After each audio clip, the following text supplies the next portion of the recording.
તો અમરેલી જિલ્લાના જાફરાબાદ તાલુકામાં અખિલ ભારતીય કોળી સમાજની મહત્વપૂર્ણ બેઠક યોજાઈ। જાફરાબાદ ખાતે મળેલી બેઠકમાં કોળી સમાજના આગેવાનો મોટી સંખ્યામાં ઉપસ્થિત રહ્યા હતા।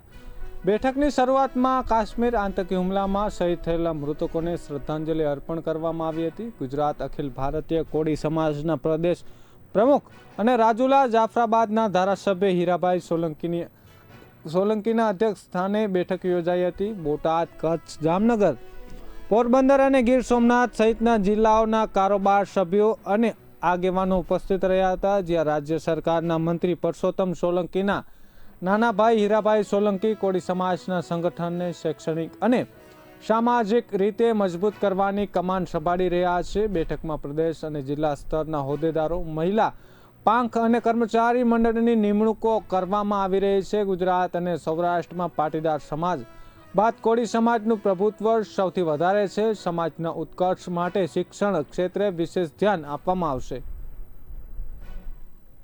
અખિલ ભારતીય રાષ્ટ્રીય પ્રમુખના આદેશ પ્રમાણે અખિલ ભારતીય કોળી સમાજની આજે પ્રદેશ કારોબારી બોલાવવામાં આવી છે અને સાથોસાથ અમુક જિલ્લાઓમાં અમારે સમાજના આગેવાનોની નિમણૂક કરવાની હતી અને એના અનુસંધાને આજની આ મિટિંગ રાખવામાં આવ્યું છે।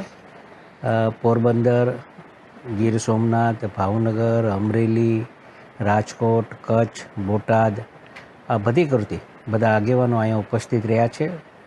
અખિલ ભારતીય કોળી સમાજના એક સંગઠન જે દિલ્હી રજિસ્ટર્ડ છે એ સંગઠનની આદેશ પ્રમાણે અમારા રાષ્ટ્રીય પ્રમુખના આદેશ પ્રમાણે આજની આ કારોબારીનું આયોજન કરવામાં આવ્યું છે અને સમાજના ઉત્કર્ષ માટે આ કાર્યક્રમ રાખવામાં આવ્યો છે।